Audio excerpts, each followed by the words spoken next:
Are you ready for some electrifying news, Maple Leafs fans? Just when we thought our roster couldn't get any stronger, a significant trade has shaken things up in Toronto. Picture this: a versatile third-line center, bringing both grit and skill, is set to join our beloved team. This move could be the game-changer we've been waiting for as we gear up for a playoff push. Stick around to find out who's coming to the blue and white and how this could impact our quest for the cup. Don't forget to subscribe and hit that like button to stay in the loop with all things Maple Leafs. The Toronto Maple Leafs made a significant move just ahead of the NHL trade deadline, acquiring Scott Laughton from the Philadelphia Flyers. This versatile and reliable third-line center is expected to make an immediate impact on the team. In return, the Leafs sent Nikita Grebenkin and a first-round pick in 2027 to the Flyers. As a passionate fan, I can't help but feel a mix of excitement and apprehension about this trade. Did we just secure the depth we desperately needed, or have we given up too much for a player who needs to prove himself?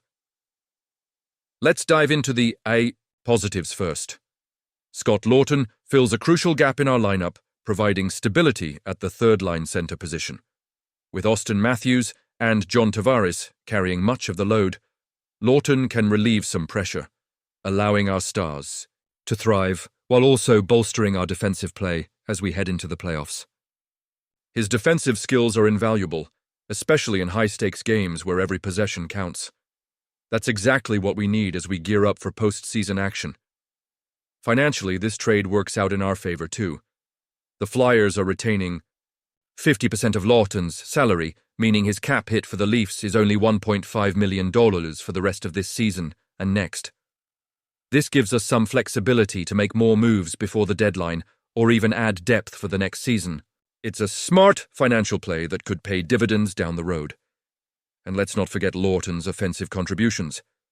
While he's known for his defensive prowess, he's also capable of chipping in offensively.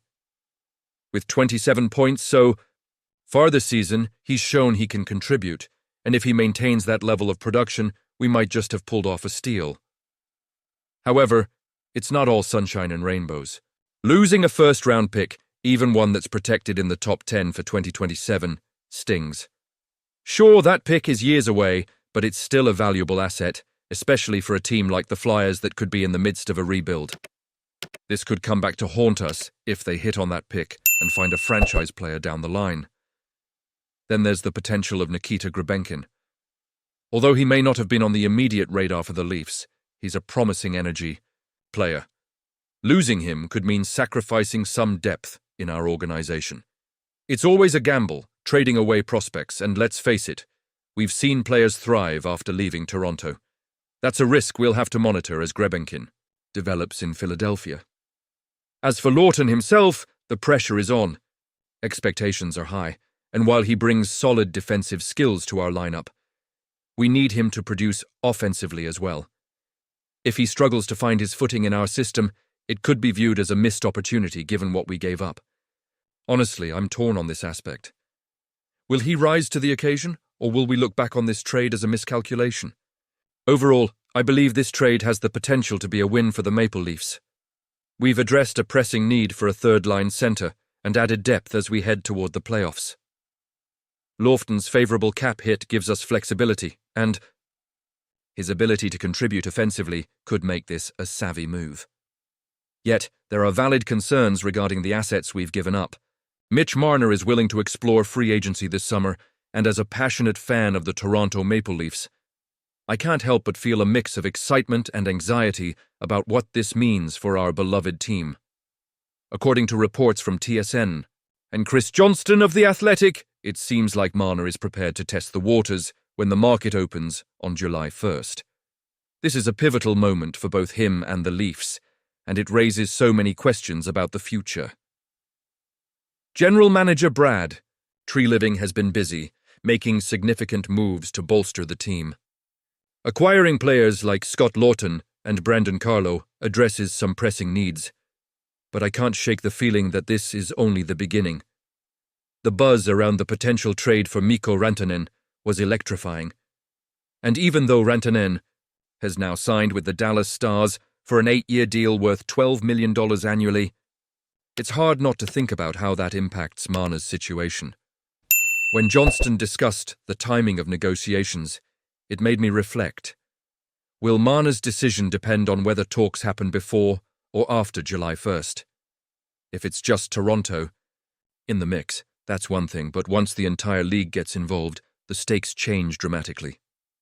I can't help but wonder if Marner is truly ready to leave the Leafs if the right offer doesn't come along. Yes, Marner's playoff numbers haven't compared favourably to Rantanen's, who has the advantage of a Stanley Cup championship under his belt. But let's not forget that Marner is still a special talent in his own right. If he chooses to leverage his position, he's well within his rights to seek a deal that reflects his worth. The question is, how much is he willing to push? I remember the reports from Darren Dreger back in January, suggesting that Marner and the Leafs were interested in an extension. It felt like a glimmer of hope, a reminder that maybe, just maybe, he wanted to stay in Toronto. But with the clock ticking and no extension in sight, it seems both sides are bracing for what could be a tumultuous off-season. In a perfect world, Marner would sign for slightly less than Rantanen, but let's be real. This is a business driven by supply and demand. The fact that there's only one Mitch Marner out there makes him the most sought-after free agent in the NHL. And as fans, we have to recognize the implications of that. If he hits the market, there will be teams lining up to make their pitch as May. I sit here, I can't help but feel torn about the direction we're heading. On one hand, the Leafs have made some solid additions, but on the other, the spectre of losing Marner looms large. His talent is undeniable, and if he walks away, it could reshape the landscape of our team for years to come. What do you all think? Is this the right path for Marner and the Leafs? Personally, I'm grappling with my emotions on this one. I want him to stay. He's part of the core that has given us so much hope. But if he feels that exploring free agency is the better option, can we blame him? And you, what do you think? I want to hear your opinions down below. Are you optimistic about the future, or do you think this could spell trouble for the Leafs? Let's get the conversation going. If you're as invested in this team as I am, don't forget to like, share, and subscribe to stay updated on all things Toronto Maple Leafs. And make sure to activate the notification bell to get all the latest updates. It's a thrilling time to be a fan, and I'm eager to see where this journey takes us.